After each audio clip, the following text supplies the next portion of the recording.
What's good? It's your boy Jay. That's me. Let's discuss NXT from January the 30th, 2024, the go-home show to this Sunday's NXT Business Day.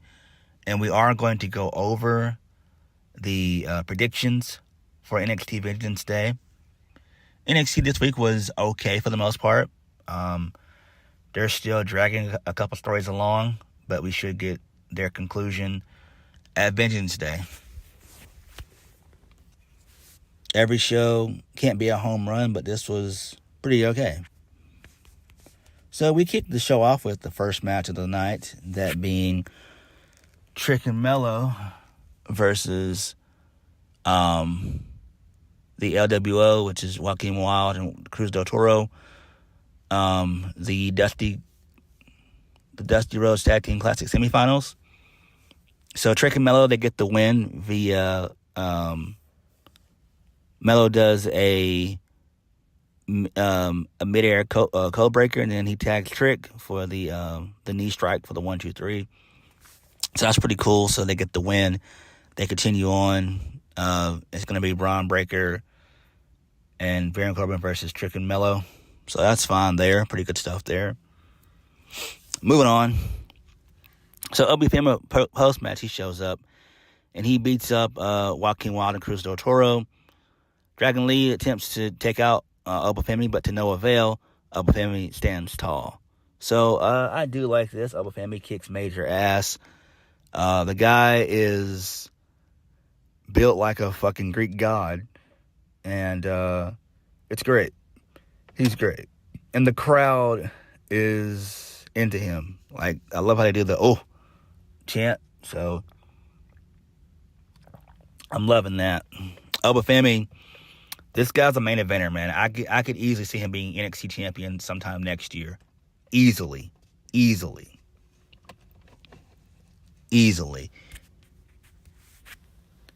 Moving on. So, Ridge Holland is backstage with Ava Raine. So, Ava's not going to give him a match against alternate members of Gallus. Lexis King, he comes with a gift basket full of his merch for Ava Raine. And he tells Ridge Holland that now isn't the time because he and Ava are going to have a meeting. And Ava Raine said she doesn't remember a meeting, but she says she has a perfect start for his 2024 in a match against Ridge Holland tonight. And then she re-gifts the basket of Lexis King's stuff to Ridge Holland, who immediately gives it back to Lexis King, and he says he'll be seeing him. So this is pretty cool, but again, I'm still not on board with Ava Raine being the general manager of NXT. I feel like she should be more of an assistant. It should really be William Regal making the matches, and whenever William Regal is not there, or if he's busy with a meeting or whatnot, that's when you have Ava Raine step in and do what she has to do to make the matches. That's just me, because I don't get it. I think Ava Raine is the same age as Thea Hill. So they're both in their 20s. Like, they're both 20 even. Ava can't be no older than 20, or at the latest 21. So she's still fairly young. So I don't know. I don't know why they put her in that position. But it is what it is. I guess because since her pops is on the TKO board of directors, I could see why. So maybe that's what The Rock wanted to do, I guess. I don't know. Who knows? Moving on. So, Tatum Paxley, she is shown backstage. She's looking at a picture of Lyra Valkyria, messing with her feathers and talking to herself. She's being weird and creepy. So, Lyra Valkyria, she comes into play, and she tells Tatum Paxley to stop messaging her, and she asks why she attacked Roxanne Perez last week. Lyra says she can fight her own battles, and she's literally the champion. So they're still continuing on this weird storyline involving Lyra Valkyria and Tatum Paxley. So this is fine. So this reminds me of like the Trish Stratus Mickey James storyline from years ago. I think that happened in was that in 05, 06? I believe it was in that bracket right there, I believe. It was one of those 2 years. It was either like 05 or 06. So, it is what it is. So this leads us into Roxanne Perez versus Tatum Paxley. Roxanne Perez wins via the Pop Rocks. This match was short, which was great. Lyra Valkyria was on commentary. Post-match, Roxanne Perez and Tatum Paxley, they brawl some more, but Lyra Valkyria hits the ring to pull off Roxanne. And then basically Roxanne and Lyra have a little stare down with each other. And that's it. That's how we end that segment. So, this is fine. But again, I'm not a fan of Roxanne, being the one to take on Lyra Valkyria. She shouldn't be in this situation. But I guess you go with your tried and true. You go with your good hand all the time. So, I guess. But, there's no story to the match. And that's the problem that I have with it. There's just no story there. And Roxanne Perez has no character either. She has no character. Like, she's boring. She's boring as shit. Moving on. So, Ariana Grace is backstage. She's chatting with Ren Sinclair, who used to be known as Maddie Sinklowski or whatever her name. I believe that was her name. Anyway, Ariana Grace says that if Ren Sinclair wants to fit in, she's come to the right woman because she's a locker room leader. Then finally, Honey comes into play. Ren greets her, and Ariana inadvertently insults Fallon Henley a few times before she speaks up. Ariana Grace says she's going to show self-restraint. And Henley says that she can show what a leader she is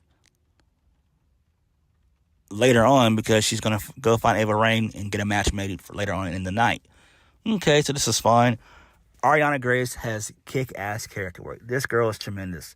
She is tremendous. I love her character work. Her character work is golden. Golden. And she's 28, so she's older than most of the women in NXT. She's older than most of them, which is good, but she's really good. And she's got a defined character and everything else, and I love it. I love her beauty queen, Miss America, or should I say Miss Canada type of character and vibe that she's going for. I do like that about her. Ariana Grace, give her some time and some seasoning in the kitchen, she will be NXT Women's Champion. I'd say give her a good solid 6 to 8 months. I could see her being NXT Women's Champion. I just could. Like, she gets it. Like, you build her up and everything else. Her in-ring stuff is not the best, but, it's within her character. And her character is better than her in-ring stuff. And sometimes, to me, that's what's most important. Moving on, Elektra Lopez versus Lola Vice. So, Lola Vice gets the win via a crescent kick. So, that's fine there. So, I'm pretty sure that Elektra Lopez is going to go straight back to the main roster and be a heel and be on the side of Santos Escobar. So that's fine there. What do you do with Lola Vice going forward? I have no idea. I do see her challenging Lyra Valkyria, but when? I don't know. Do you do it at the next premium live event, or do you just do it on television? I don't know. That's up to Shawn Michaels and company. I have no idea. If I was booking this, Lola Vice would basically cash in on Sunday. But that's just me. Moving on. So, Jack, he's watching tape, and he's taking notes in his garage. When out of nowhere, Joe Gacy shows up. Joe Gacy says that this is where he comes to think And Dijak says he's thinking about kicking Joe Gacy's ass before slamming a nightstick on the table between them. Joe Gacy says Dijak is a man of justice. Dijak calls him an unhinged piece of trash, and Joe Gacy says he doesn't want anything in life. He just came here to tell him that no matter what he does, he can't get rid of him. And I'm just like, what the hell? And then he says he'll just keep crawling back no matter what. And then Dijak throws a punch, and then they begin to brawl around the room. So I'm just like, what the hell is this shit? Like, this makes no sense. It's like Joe Gacy's like some type of like psychopath or whatever. I don't know. Joe Gacy's character has fallen off the rails. I liked this character when he was making fun of the left and all that. I liked his character when he was doing that. But as of late, within the last like 3 to 6 months, Joe Gacy's had no sense of direction. Dijak, it's time for him to go back to the main roster. All he's been doing as of late is just putting people over, like Wesley and Ilja Dragunov, Eddie Thorpe a couple times. So I think it's time for him to go back to the main roster. It just is. He's been there. I think Dijak's been there for about a little over a year. He returned, I believe it was sometime in 2022. I know it wasn't last year, and I know it wasn't in 2020. Well, it may have been in 2023. I think it may have been last year when he returned, but I think it was in the early parts of 2023. I think it was, I want to say between like January and March of that year. I want to say, I don't know, but it doesn't matter how long Dijak's been there. It's just time for him to move on and be on the main roster. I mean, seriously, like, he's just being wasted in NXT, and I'm not even a fan of Dijak at all. I'm not. I don't like him. He's an okay promo at times and everything else, but Dijak needs to actually go back to the main roster, like, seriously. And that's like a lot of these guys. A lot of these guys and girls on NXT who've been there for a while, they need to go ahead and go to the main roster. Like, I'm not going to hold you guys up. They need to go to the main roster, for real. Lexis King defeated Ridge Holland via the coronation. So, towards the end of the match, Gallus, they get involved, but Ridge Holland's able to fight all 3 members off. And then this allows for Lexis King to hit the coronation for the 1, 2, 3. That's fine. Post-match, Gallus, they beat the shit out of Ridge Holland, and they pimonize Ridge Holland's leg. So that makes sense. So what do you do with Ridge Holland going forward? I have no idea. I don't know what you do with him. I don't. And Gallus is just there just to be there. They're another team that could really be on the main roster doing something. Moving on. So Trick and Mello, they're chatting backstage. Carmelo says that he's just looking out for him and tells him that all he has to do is hit his finish on Ilja and take that title. Trick says they've been dancing around each other for months, since October, but tonight they're going to handle things face to face. Mello says he'll see soon enough that he's had his back this entire time, and then they shake hands. So that makes sense, I guess. But again, this story has dragged on for months. 3 months. Way too long for this story. Moving on. So Chase U, they come out next. So Undertaker says no one is to blame for Chase U closing but himself. But he wants us to know how grateful he is to have lived his dream. But more than that, to have shared it with each and every one of us. So Duke Hudson talks about the positive impact that Andre Chase made on him, and then he tosses. He takes the crowd to a memorial video that he made for Chase U. So Andre Chase gets back on the mic and says, "This is goodbye for now." And then Jacy, Jayne, and Thea Hill, they come into play. Jayne gets on the mic and says, if you want something said, just ask a man, but if you want something done, ask a woman. And she'll be the first to admit that she didn't think she'd fit in with Chase U. And maybe she came into a little bit toxic. But for the first time in her life, she looked for friends. And she saw the bond they all had. Jayne says that she looked not inside of her comfort zone, but looked inside of it in order to solve their problems. And she introduces the ladies, the 2024 Ladies of Chase U calendar as a fundraiser. And the models, they flood the ramp. They all look mad sexy. I'm like, damn. I'm pretty sure these are all just recruits, NIL recruits. I've not seen any of these people on Level Up. I don't remember any of these women on Level Up at all. So that's what they are to me. They are probably the new version of their of the NIL program that WWE still has for now. So that's fine there. Jayne said they predicted sales numbers would not just get Chase U out of debt, but get them to the promised land. The calendar goes on sale at Vengeance Day. So Andre Chase is overwhelmed, and he hugs Jayne in the middle of the ring. So that's great. So this makes sense. But again, it doesn't say, is Jayne, is she going to be a full-fledged babyface? Is she a tweener? Is she going to be a heel? What? I mean, she did mention that she was toxic, but she was talking about Toxic Attraction, which has been done for over a year. One thing I like about it is Jayne has some sense of direction, whereas Gigi Dolan, she's just been falling by the wayside for months. She wasn't even on this show at all.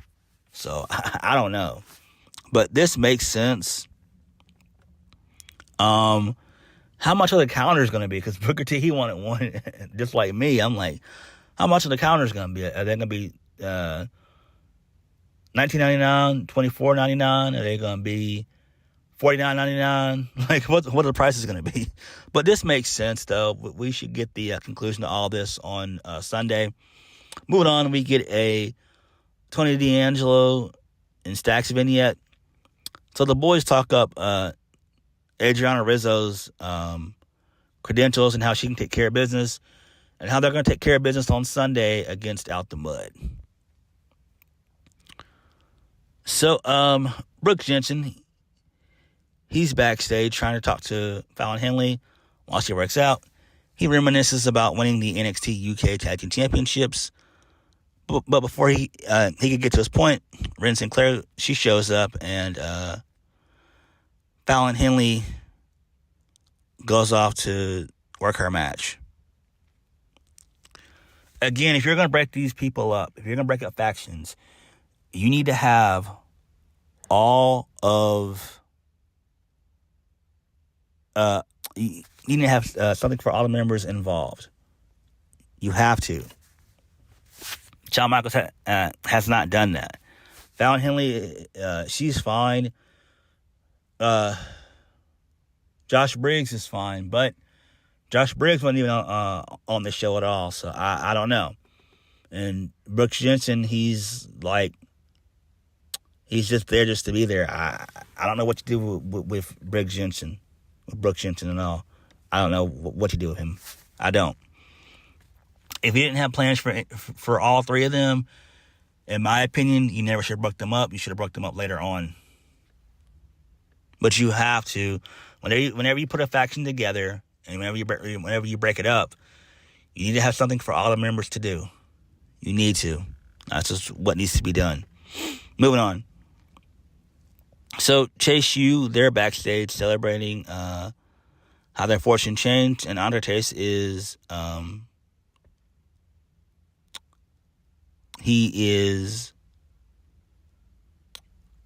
effusive in his thanks to Jayne for telling her she didn't just save Chase University, she saved his life. So Lexus King, he arrives, and he makes fun of them and tries to hit on the girls, and he asks for a signed copy of the calendar.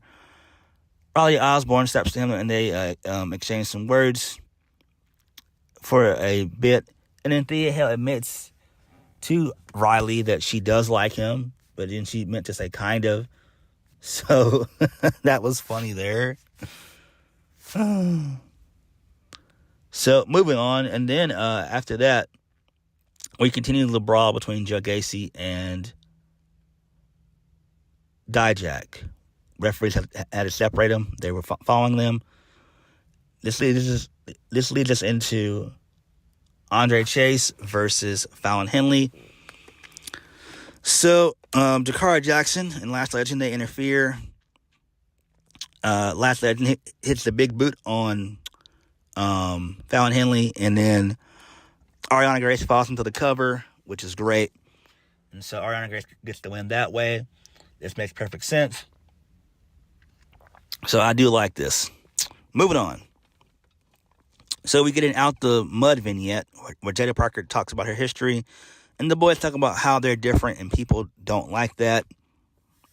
They said that they're going to make history by taking the NXT Tag Team Championships from Tony D and Stacks come Sunday. Moving on. So we're outside the Performance Center where Dijak and Gacy, they're battling on top of a trailer. Dijak's starting to choke Gacy. Then Gacy claws at Dijak's face. They trade some more blows, and then Dijak kicks Gacy off the roof. So that was pretty cool there. Moving on from that, Baron Corbin and Braun Breaker, they're chatting backstage. Baron Corbin excitedly recaps Braun Breaker's time in the Royal Rumble and complains that he had to sit and watch it on Peacock, and the Wolf Dogs are better than that. Braun says last week that Corbin hated the name and they bickered about it, and Corbin wants to focus on the now. They both owe Mello one, and Trick is riding high, but they're going to spear his ass and win the tag titles. Okay, that's fine there, I guess. Moving on, main event, Noam Dar versus Von Wagner, the NXT Heritage Cup. So, Noam Dar wins 2-0. He wins via the Nolo Roller for the final fall, and then he wins.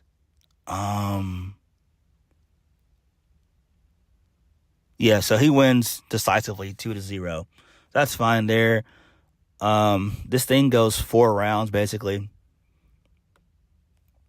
For whatever reason, Robert Stone's kids, the twin boys that were there last week, they were there this week in the crowd. So I don't know why they didn't, have Vaughn win indecisively. It shouldn't have lasted long. Like, Noam Dar ain't but what, 100, maybe 65 to 175 pounds. So there's that. Post-match, Von Wagner, he powerbombs Oro Mensah through the announce table. So I guess they're still going to run back this match, I want to say, next week, sometime next week. So that should be fine. And then maybe that's when Von Wagner goes over. Moving on. So Ava Raine, she chats with Dijak backstage, and he asks for a no DQ match against Gacy. Ava Raine asks why he thinks that Gacy is in any condition to compete. And Gacy climbs out of the dumpster and they're standing next to, and says that sounds like, no DQ sounds like fun. Ava makes the match official and tells Dijak to leave. Okay, that's fine there. Closing segment of the evening. So Trick is in the ring. He calls out Dragunov, my bad. I don't know why I said Dijak. Oh my God, hell no. He calls out Ilja Dragunov. So Ilja comes down and he says that he's ready to fight for his life against the hottest WWE superstar and to whoop that Trick. He offers a handshake, and Trick gently pushes it away and says maybe not this time. He thinks that Dragunov is smarter than he looks, and he knows Azar. He knows Azar is willing to do anything to stay on top. Ilja reminds him that their relationship is built on respect, and Trick says he thinks Dragunov's been playing him this entire time. Ilja says he doesn't know. He doesn't know he came out here, so he can be insulted, and talks about how he destroyed his body, which was back in December. Dragunov admits that he played mind games, but only with Baron Corbin, because he made things very personal. And he accuses Trick of being a victim of his own success, and says maybe he should be more concerned about Melo needing him for further glory when he should be focused on himself. Trick says they're going to win the Dusty Cup, and then he's going to take the title off of him. And Ilja says that's a sweet little story, but Trick isn't focused right now. And his honest opinion, the rivalry did more for Trick, who the rivalry did more to make Trick Williams who he is more than Melo ever did. Trick warns him, and Ilja threatens that if he sees the smallest sign of weakness, he'll destroy Williams piece by piece. Trick says there's no one who can destroy what he's built. This isn't the same Trick Willie that he fought last time. This Trick Williams knows what's his, and he's going to fulfill his destiny. Dragunov said he loves this look because he knows Trick will give everything he has, and he'll make history, but not the history he wants. So Trick says, "May the best man win," and offers a handshake, while Ilja gladly reciprocates before pulling him in for a hug. So they embrace real quick. And then out of nowhere, Braun Breaker and Baron Corbin, they attack him. But Carmelo makes a save. And then Trick and Melo, they take out Baron Corbin and Braun Breaker.